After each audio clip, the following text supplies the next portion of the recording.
found the GroomPod. Welcome to our virtual salon. My name is Susie, and I'm your host. I'm a mobile groomer from Seattle, Washington, and anybody who knows me will tell you I love to talk, especially about my job. And one of my favorite people to talk to is my friend and mentor and the co-star of this show, the curator of ingredients, Miss Barbara Bird.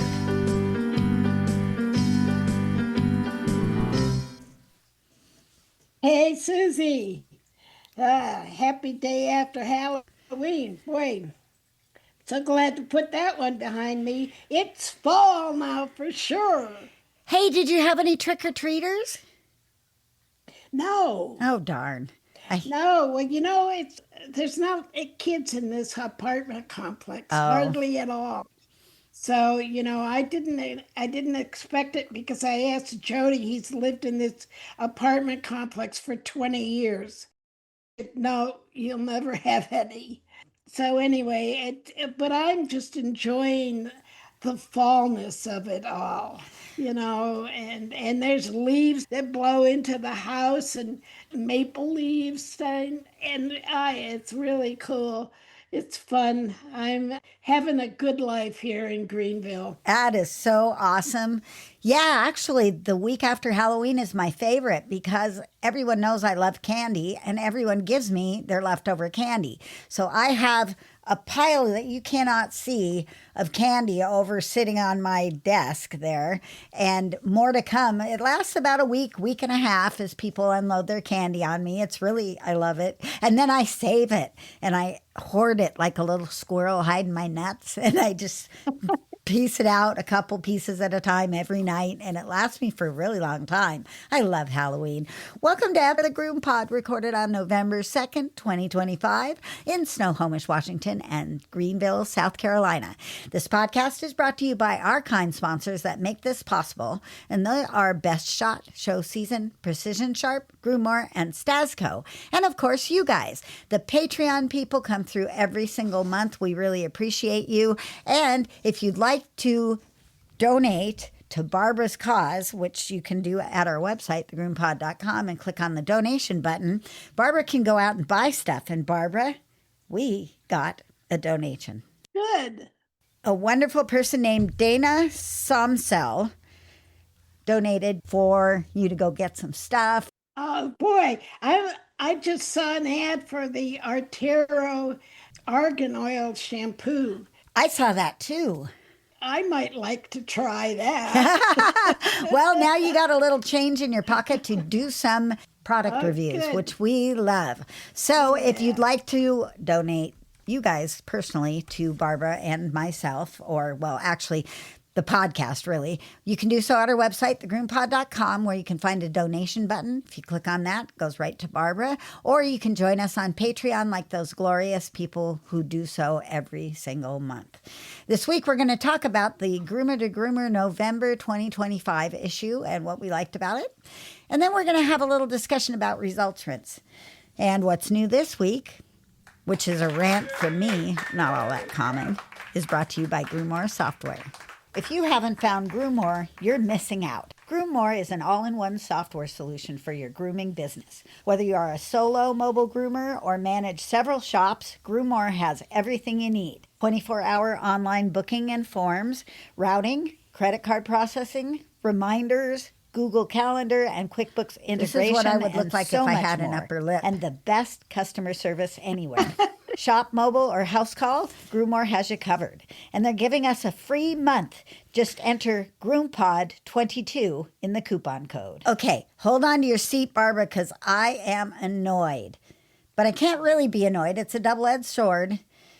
One of our listeners requested or had a question about results rinse. And I was very certain that we have talked about results rinse many times, maybe not as the main focus, but at least throughout the podcast, year after year, we mention results rinse. Yeah. We talk about it, but it's not very searchable unless we do it as its own topic. So today we're going to do it as its own topic, but that's not what really pissed me off, made me angry. My mother hated that term. That's not what really made me angry. What made me angry is Google has changed the way they search for things. The whole algorithm with AI involved searches for stuff in an entirely different manner, which I thought was really nifty and neat and helpful until I tried to search for a topic on the GroomPod. And we didn't even come up on the first 2 pages. So there's 463 episodes on the GroomPod out there. Actually, there's 462 that now no longer are searchable on Google. And I got puzzled. What? Yeah. Why can't I find this episode of the GroomPod? Why isn't the GroomPod? It's always been, if I search the GroomPod space results rinse, then all of the episodes where we mentioned it in the title would pop up, or acidifier, or anything. But we weren't even on the first page at all. First time ever. Well, that's fucked up. And so I started to think about, why is this happening? And then I went, I'm going to go ask AI and find out why AI is not finding the GroomPod. I asked it in the most detailed way. I said, we've had 460 episodes, 11 years of podcasting, and I've always been able to find the things that are listed in my title. And it's true. When I make a title, I make it short, because the people who are listening to our podcast are professional groomers looking for specific things. And I wanted it to be easy to search. Well, AI tells me that I need to post the transcript of the show so AI can find it and mine out the information from our actual conversation and search that way. Well, I can't do that for 461 episodes. It told me not to. It said, you just got to let that go. It's not even worth trying to retitle and repost the transcripts for every single podcast. So the best that I can offer you guys who listen to the show and want to look something up is private message me, and I will pull out my hard drive that has every episode on and is completely searchable through the titles, like I've titled them for the last 11 years, so we could find stuff that was in there. That's what you need to do. So if you can't find it, if it doesn't pop up for you on your search either, message me and I'll find which episode we did the discussion on and I'll send it to you. I'll send you a link. In the meantime, I always edit off of a transcript, but it's a bad transcript. It is not exact, not in any way, shape, or form, especially with shampoo ingredients, or the GroomPod comes out GRUMPUD or something really odd like that.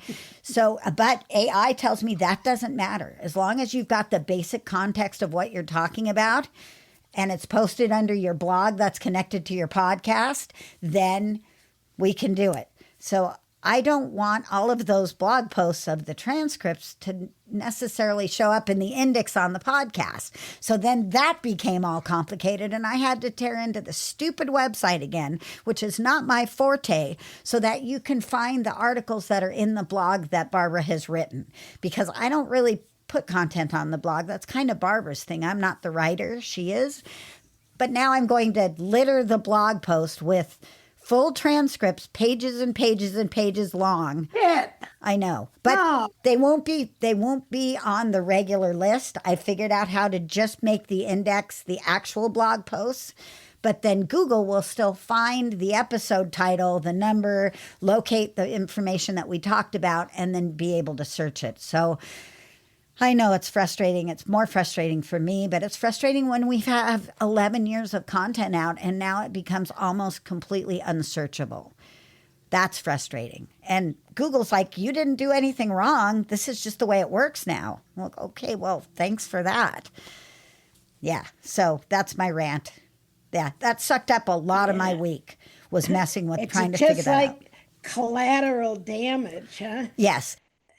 They upgraded it something or other, and the collaterally, you can't search our files. The nuts and bolts of it is now, after I edit the podcast and save it to my hard drive or to my little side drive, I then have to open a different program and transcribe it, which takes another hour, so that it's at least legible and readable, because Adobe Podcast translates much better than the podcast editing software, which is much more detailed and much more in-depth.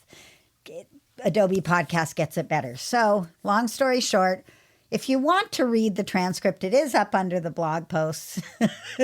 But if you need to find something that you know we've talked about, please message me. I will keep an eye on those and I will find it for you. Alas, progress. Oh, pain in the butt.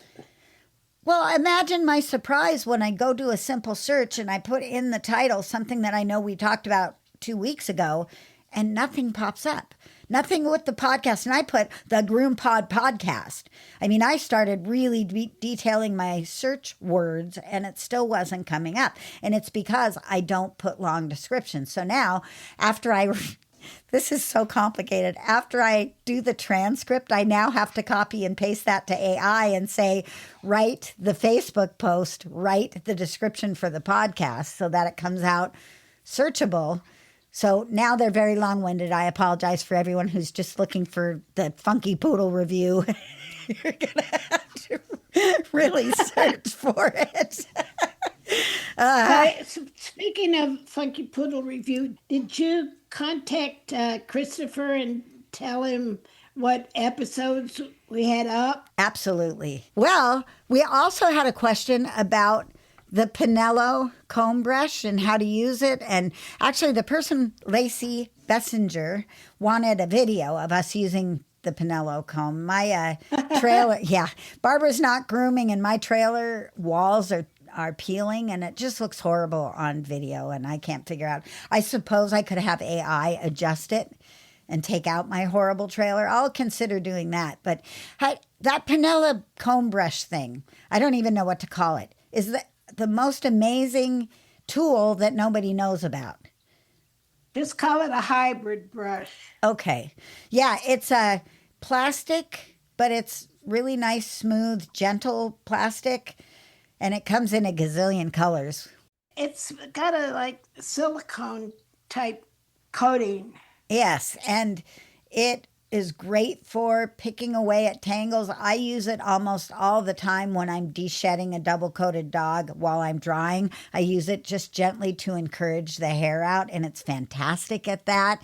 It's so gentle, it doesn't break hair. What would be the tines of the comb are actually conicular. They're cone-shaped, so they very gently split apart stuff much better than just a little fork tine kind of a thing. So what is your favorite way to use it?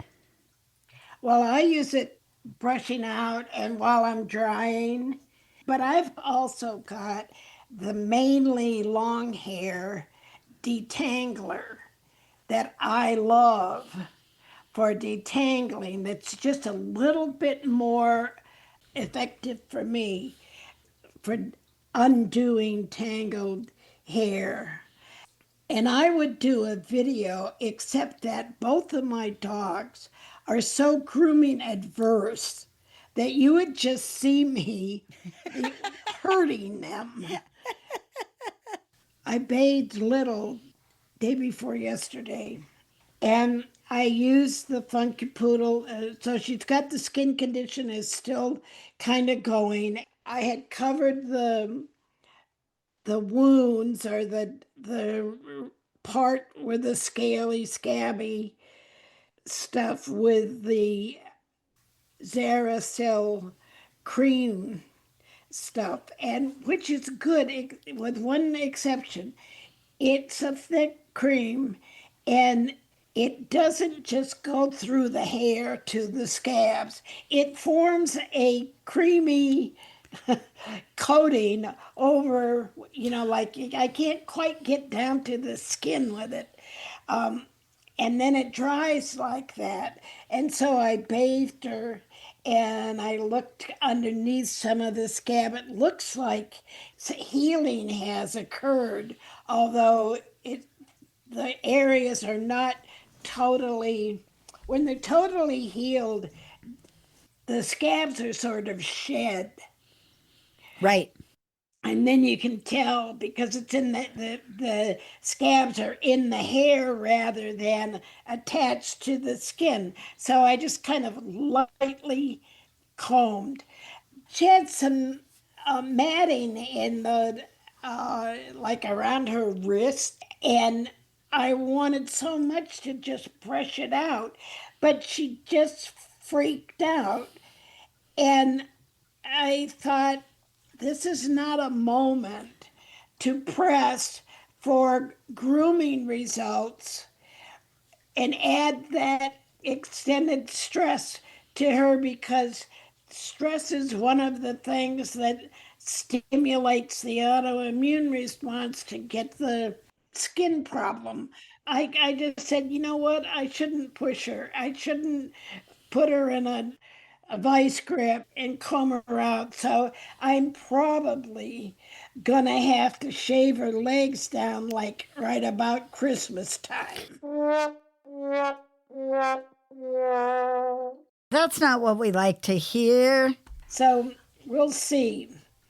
But I would be happy to demonstrate the use of the Penelo. What I want to say about the Penelo combination hybrid brush thing is that my favorite part about it is it comes in a gazillion colors. And I think that's pretty cool, especially if you buy it at the website. That's Pennello, Penelo. It's got doubles and doubles of letters in there. We have talked about it numerous times through the years.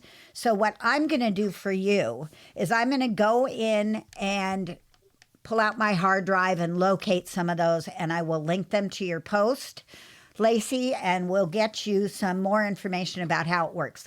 We won't have a video for a while. Maybe Barbara can get a video later. Maybe I can figure out how to use AI to block out the back of my trailer, something like that. We'll get a video up, but you should be able to kind of get a handle on it from the previous episodes that we've done. So how about if we take a break and then we move on to our discussion about November 2025 issue of Groomer to Groomer magazine. Let me tell you about Best Shot's newest addition to the Ultramax Pro line. Ultramax Hair Hold is a flexible hairspray that can be layered on for a stronger hold. Ultramax Hair Hold Spray is great, but my favorite new product is called the Max, and I won't groom without it. It's a fragrance-free ultra-concentrate conditioner and detangler. It reduces drying time and handles undercoat and tangles like magic. Just a few drops in the final rinse or spray it on and dry it in. Contact your favorite Best Shot distributor or learn more online at bestshotpet.com. Grooming success begins with Best Shot in your tub. Made from the best stuff on earth. Did you know that Stasco has come out with a couple of new products? First, there is the Stasco Oatmeal Protein Conditioner. This conditioner provides exceptional body and manageability and super shiny finishes. And it has a wonderful apple scent that I love. Great in the recirculator, too. And they have a new matching protein conditioning spray, dematting, anti-static conditioning, and finishing all in one, just like the original Stasco spray, but with that delicious apple fragrance. Look for these new products at trade shows and your favorite distributors like Cascade Grooming Supplies.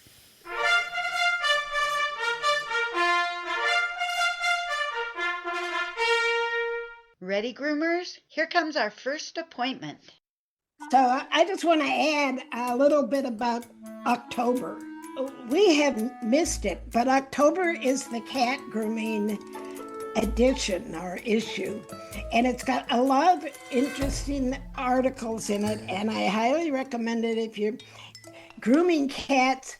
Read the issue. Get into the community of cat groomers. We need to expand the base so that it's just like not just one faction kind of leading the way, but I want to hear from all kinds of cat groomers.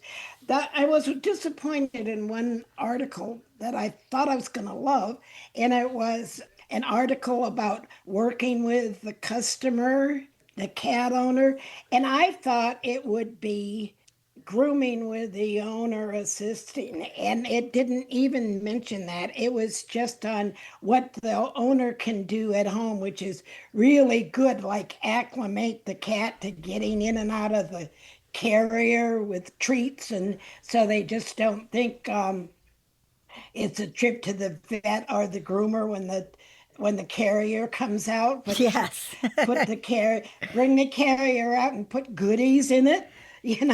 Stuff like that is a good idea.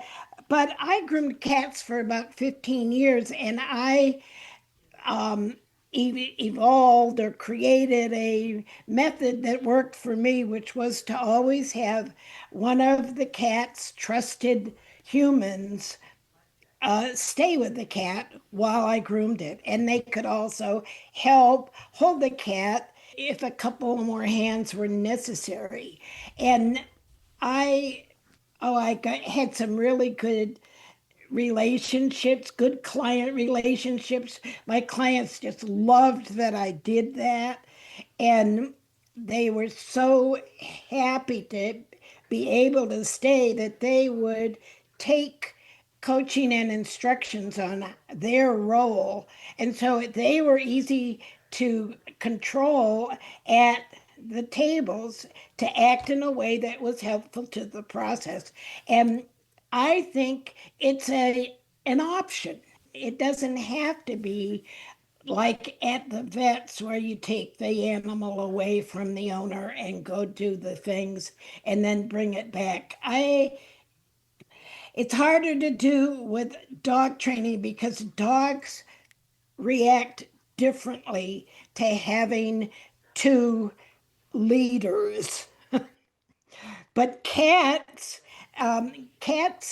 gain some reassurance from their owner's presence that reduces the amount of stress and reduces the amount of acting out because mom or dad are there and they can really help.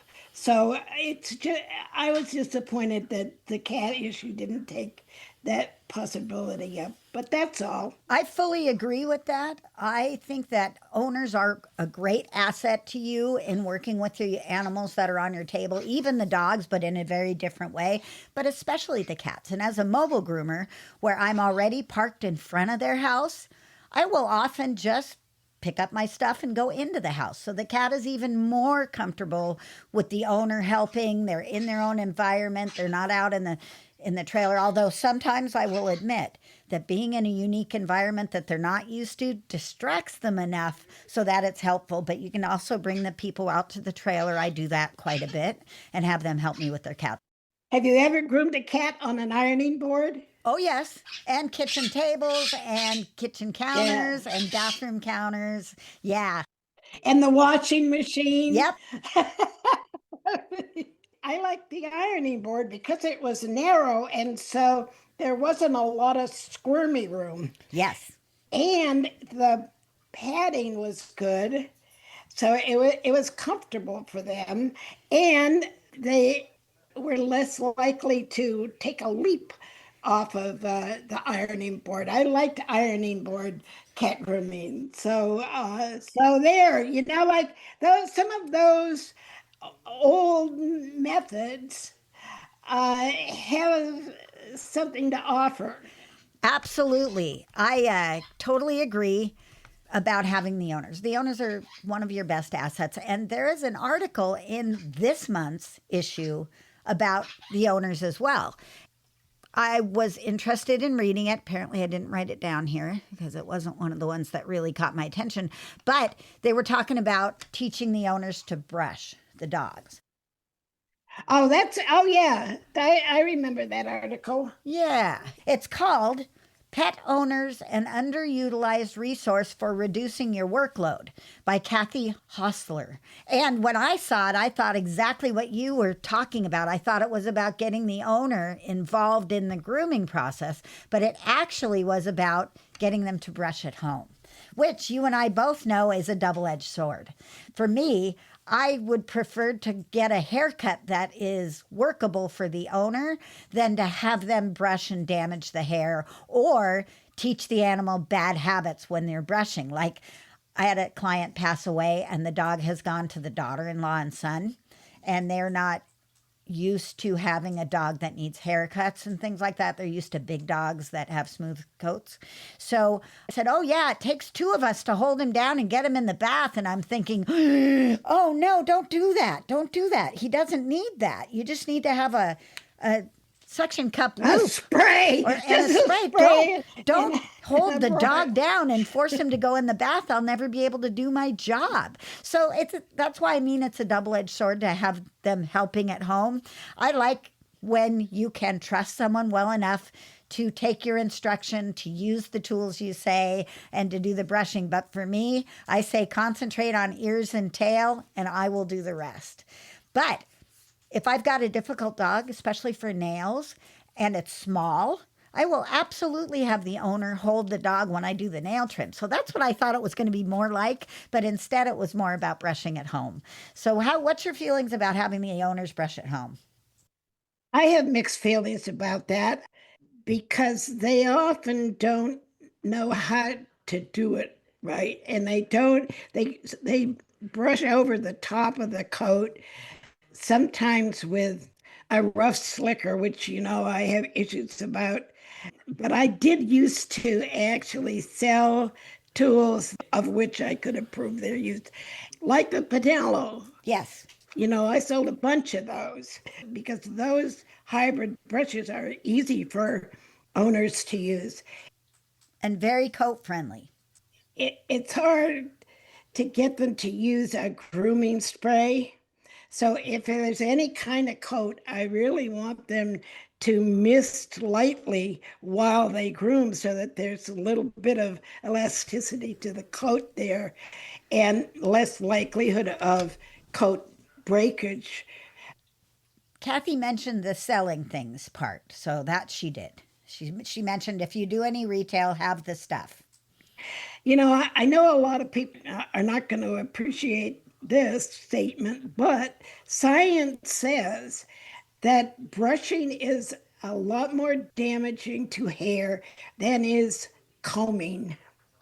And especially using something with a wider tooth comb can be a good in between grooming tools than brushing a lot, especially dry coat and maybe really chewing up the cuticle of the hair and causing surface damage to the coat that then makes for more matting and tangling and disruption. So I almost, with some dogs, I would rather they not be done in between.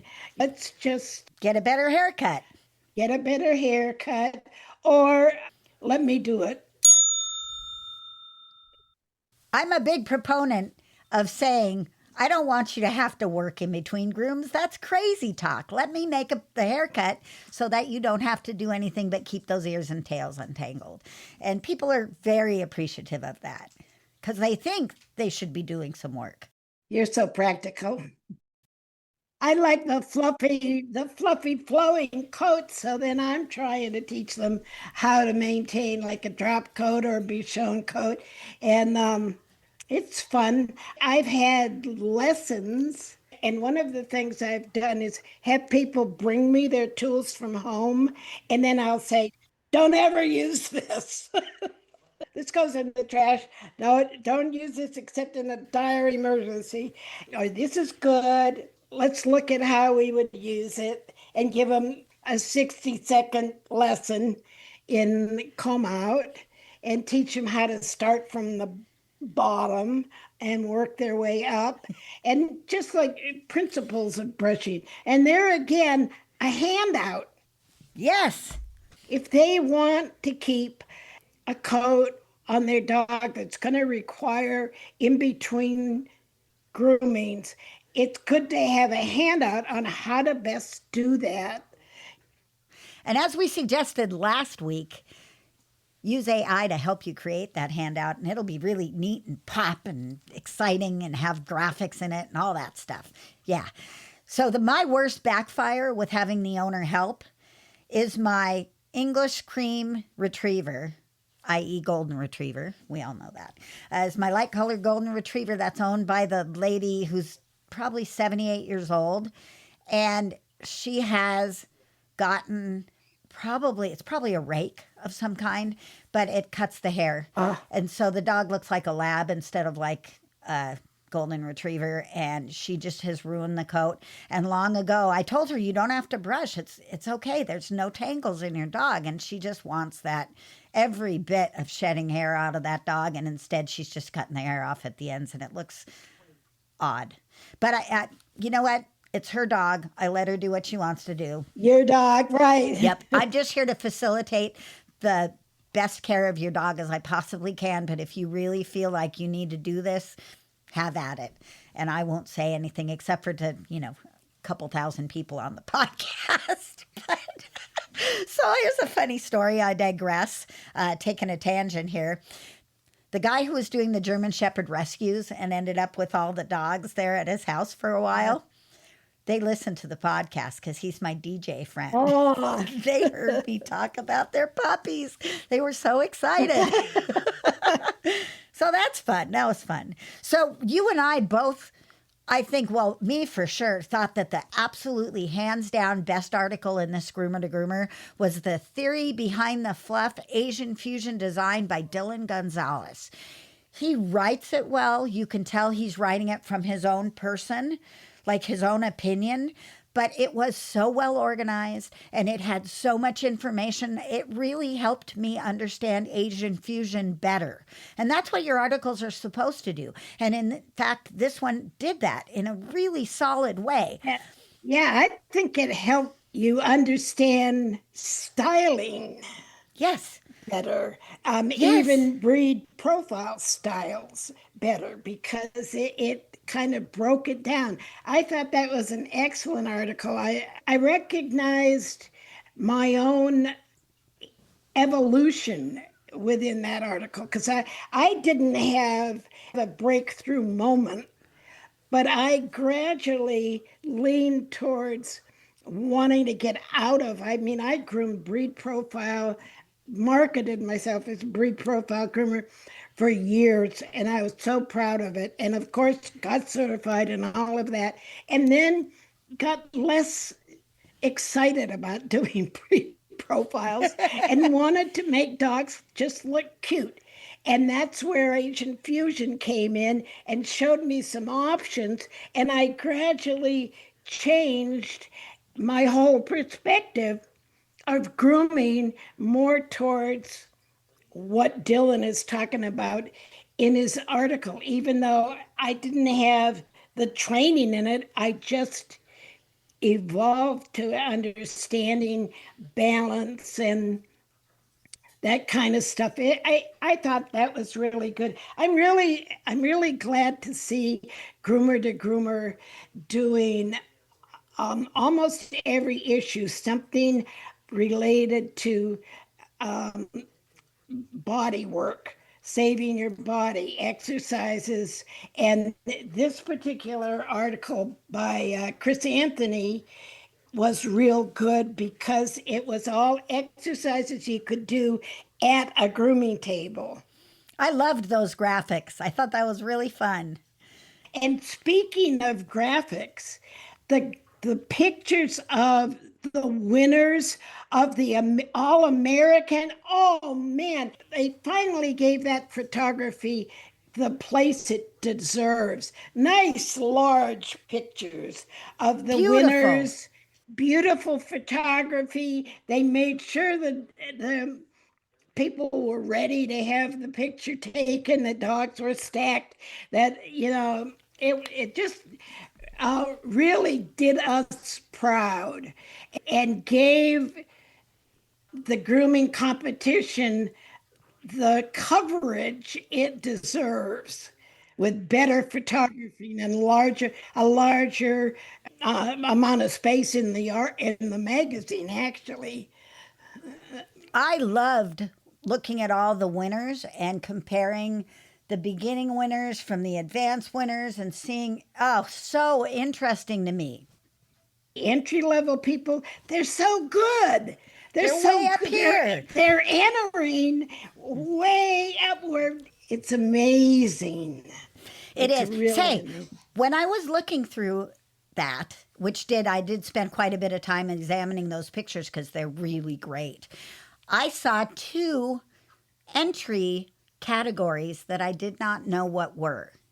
or I didn't know they had them, or I don't know what they do, Me right? One of them too. is compassionate groomer. That's me. I want to be in that.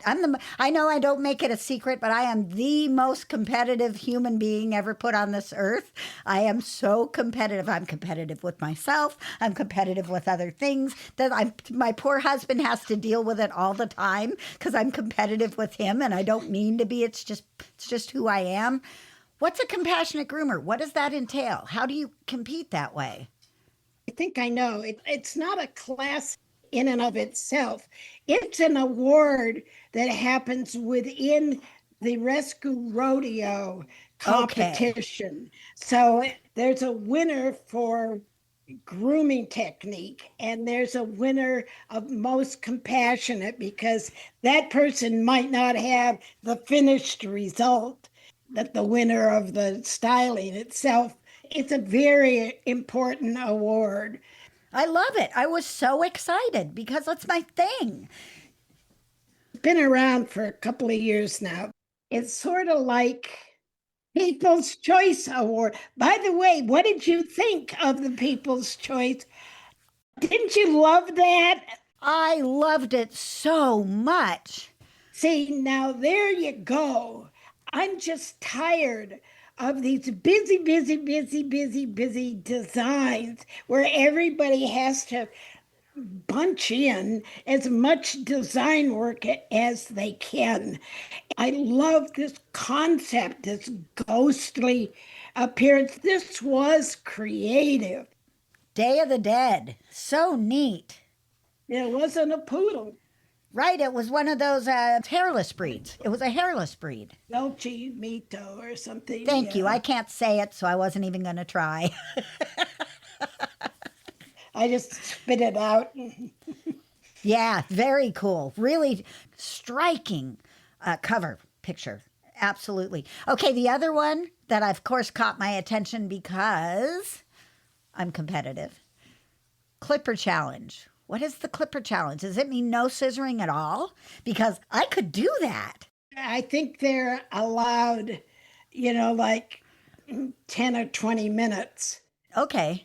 but it's mostly done by with clippers and snap-on combs. Yeah, I could do that. Yeah, I could do that too. My third pick article was Jennifer Bishop Jenkins on the flippy dryer thing. And Yes. I knew exactly what she was talking about because that's one of my pet peeves too, is groomers that just whip the nozzle back and forth in the hair, oftentimes the cone nozzle. Yeah. I had a groomer that worked for me for a short period of time. She would take the high velocity dryer at its max, use the cone dryer, whip it into a long coat and make mats and then just rip them out with the comb. Oh, it was so vicious. It was so violent. It was so hurtful. And then she asked me, how come the dogs behave so much better for you? I said, well, because I'm not hurting them. And I hated that. And even my best buddy and mentee, Dave, he would move that dryer around and he thought he got more moisture out of the coat, maybe for the first part of it, but not necessarily through to the dryer. And it makes more noise.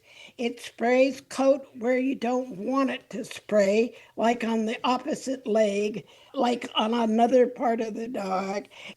It's a pet peeve for me because of behavior dogs.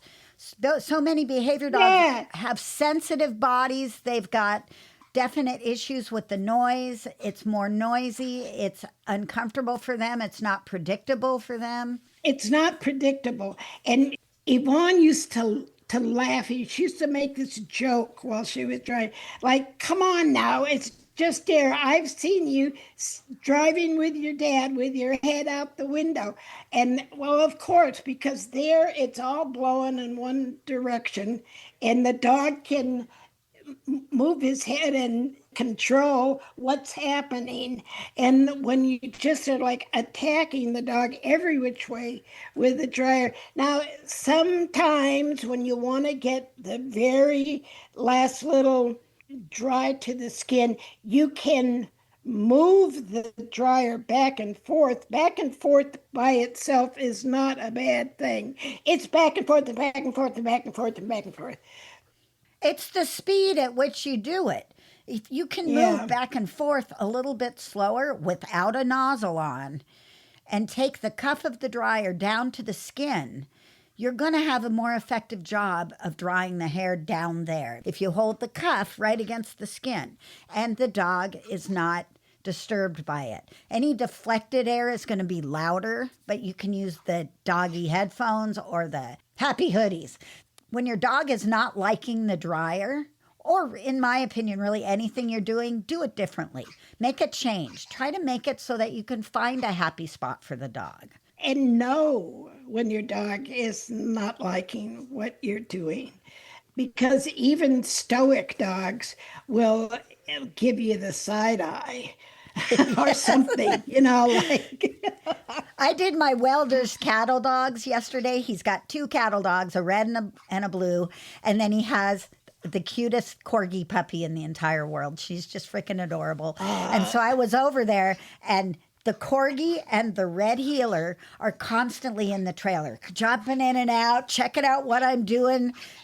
The blue-colored heeler, stoic. Just won't even, pretends I'm not even there, just stands like a statue. I cannot get her to like me no matter what I try. She just tolerates the grooming. And then the minute she's done, she's out of there. She doesn't even look back at me. The other 2 dogs love me. If that wasn't the case, if the other 2 dogs didn't love the whole process, I would think I was a bad groomer.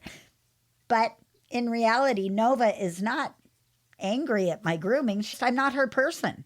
So she just doesn't want to interact with me. That's all. It's just who she is. It's a cattle dog. It's a heeler. Dogs are individuals, just like people. Not every person is going to love you, even though I'm so lovable.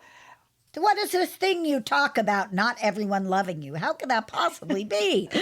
Right. I know, but it's true. Like some dogs just don't.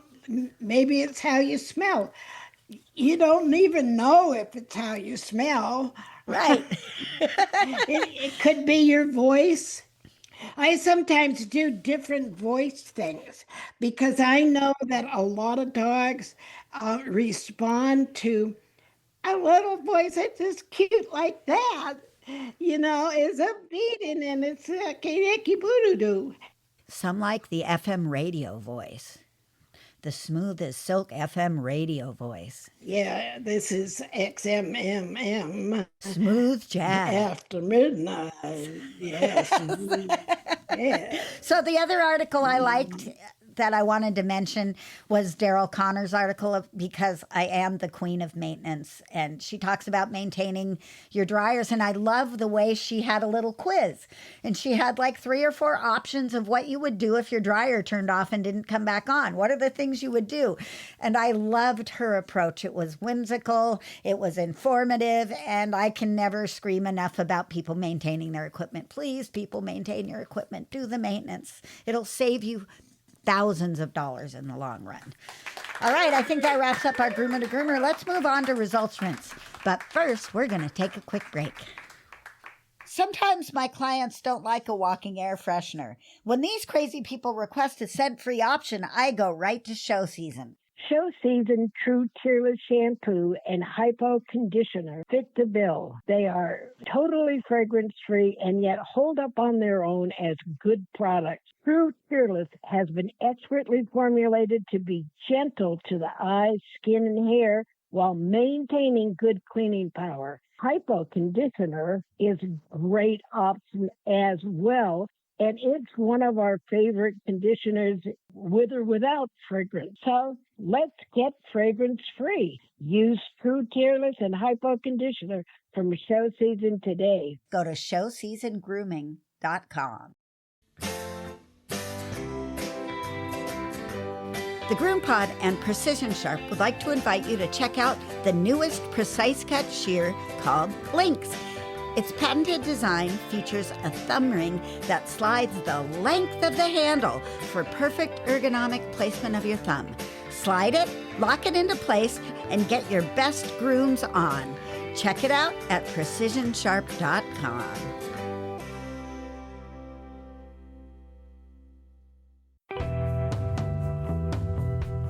Groomers, take your seats. It's time for Bbbird's Classroom. Let's move on to results rinse. So we got a person asking about results rinse, and this is how I discovered that our episodes were now pretty much unsearchable on Google, is because I couldn't find the results rinse episode. So I'm going to link the results rinse if I can find one that we talked exclusively about it. But I figured we'd talk about it again. So in case you don't know, Barbara was instrumental in developing results rinse for show season. So tell us a little bit about how that all happened. Well, how it happened was that I was using some products by All Systems Number One, and one of their products was this product with this really long name. And it was, what was the really long name, Susie? I don't know, because I don't use their stuff. All Systems Number One, that was coat retexturizer, something, something, something, something, right? It did a number of things. I used it, and it was good on elderly dogs and good for like coat funk from elderly dogs. And I liked that. It really brightened up their skin. And I liked it a lot, and I used it here and there. And then I got the big idea of what it was lacking was some silicone. And so I took one of my, it was probably either Chris Christensen or The Stuff, and added it to the All Systems Number One product, and I got this great results. And then it retexturized the coat.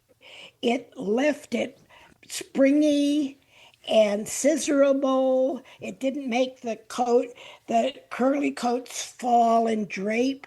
It just left it all springy and easy to scissor, and it cleared up the skin. It helped reduce odor, and it aided comb out because I added that dimethicone to it. And I was having a conversation with Sandy at Show Seasons, and I mentioned to her that I was doing that, and she said, well, let's make a product. Send me all the information about your proportions and stuff. And so I did that, and she took it to her formulator, and the next thing we knew, we had results rinse, which is an acidifier with detangling ability. That's what I wanted, an acidifier with detangling ability. And it's a option to use after the shampoo when you don't want to have over conditioning. And it's good when you have over conditioned a coat and it's gotten kind of like stringy instead of flowing. Like, let's talk about a drop coat getting kind of maybe too oily and maybe too greasy and maybe just like not the same fluff that you used to have. You want to bring back the fluff. Or maybe you have a coat like a Bedlington Terrier coat, which you need a little bit of something in there, but you definitely don't want to soften that coat because it won't be scissorable, and you want to not have every scissor mark show. The results rinse is good for that, and it's good on Bichon's, and it brings the pH of the dog's coat to a lower level. It lowers the pH. And so this is controversial. It does a little odor control sometimes too, I've noticed. Oh, yeah. Oh, yeah. It's very helpful for that. Being acidic as it is, It doesn't kill bacteria, but it pretty much starves them. It makes it an unfriendly environment. Yeah, it does a lot of what adding white vinegar after the bath would do without it being that, and with some conditioning effect and some moisture protection effect from the dimethicone, coats the hair shaft, makes the hair separate easily, and protects it from damage from grooming and heat damage. And so it has all of that. Plus, it makes a nice springy, crisp coat. It never adds any weight. It's weightless. It's not a conditioner. If your coat needs conditioning, that's not where you want to go. It's for a healthy coat that doesn't really need conditioning every single time. Or you use the conditioner in the shampoo. Like a 2-in-1. This is a clarifying treatment. If you just have styling product buildup in show dogs or dogs that at home are getting a lot of spray put on them or something, it's good for if there's smoke odor on the animal. It really gets that out of it. It just has a number of uses. Let's talk about how we actually put the product into use. So for you and I, we have a recirculating bathing system, and it is just gold in the recirculating bathing system. You run it through as an after the bath rinse through the system, and then you need to rinse it off after you do that because it is pretty acidic, right? Am I right there? Right. So we know what kind of dogs we would use it on. We know how to use it in a recirculator. What if you're not using a recirculator? You spray it on. Okay, spray it on, rinse it off? You can spray it on and rinse it off, or you can spray it on lightly and leave it on. If you spray it on, here's another thing that I recently discovered. It does, by itself, speed up drying. Sniff has their own acidifier that they market as a speed dryer product. Like a drying aid? At a great expense. Well, there is that. They're making a good profit, really tasty product. They make money on that. But I found it very interesting. Oh, they're using the acidifier as mainly a drying aid. If you don't have a recirculating bathing system, I think the best way is to dilute it in a pitcher and pour it through the coat. Then follow it with a quick rinse. You don't have to worry about rinse and rinse and rinse, just a quick rinse. Because if you leave some in the coat, it's not going to break the coat. If you use it all the time and never condition the dog, you might dry out the coat. Just saying. Okay, good. Perfect. And then, like I said, I will try to dig up something where we've talked about acidifiers before and post that in the Facebook group. One more thing. To use the acidifier, use the results rinse to lock in color. Oh. If you're doing coloring, because it's going to close that cuticle really tight. So it's going to help keep the color from bleaching out, or it'll give it some staying power. Yeah, so that's another thing. Okay. Color stay, yeah. So there's just a lot of uses for results rinse, and I'm really glad that I kind of turned it over to Sandy and let her rip. And of course, the magic bullet is results rinse with some Best Shot the Max in it as a final rinse. Yeah. That is the cat's pajamas. I love it so much, and I do use that as a mobile groomer to do a little light conditioning on dogs that I've used a 2-in-1 on, or dogs that really don't need a lot of conditioning anyway. And it's an extra step. It's a little bit more water, but it's well worth it because it dries faster, it smells better, and it's just a good solid product. So I did want to review that today. And maybe next week we had a request for Quicker Slicker. Since Quicker Slicker now has their ingredients up on I know. Barbara just rolled her eyes. All you can see is the white part of her eyes because her eyes disappeared into the back of her head. But it was a request, Barbara. We are for the people here.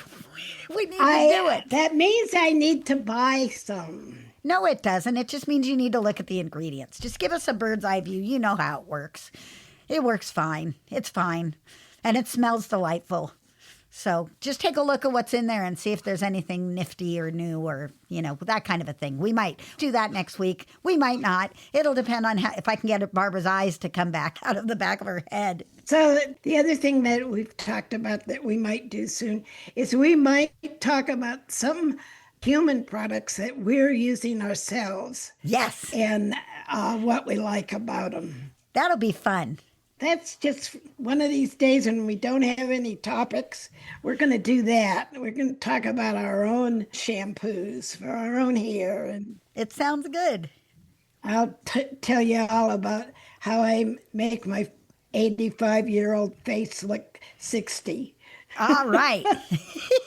Cool. Perfect. Well, thanks for being here, everybody. We really enjoy putting the show out for you guys, and we love that you love listening to it as well. So thank you. Remember to support our sponsors. If you'd like to support us, you can do so at the website. Go look at the website. I've reorganized it a little bit. I changed the colors. I think it's better. Plus, I'm working on the whole new how to make the podcast searchable again, so there will be some long descriptions in the podcast. We're just gonna have to roll with it. And that's it. Happy grooming, everyone. We'll see you next week on the GroomPod. Bye-bye now. And take care of yourselves because we love you.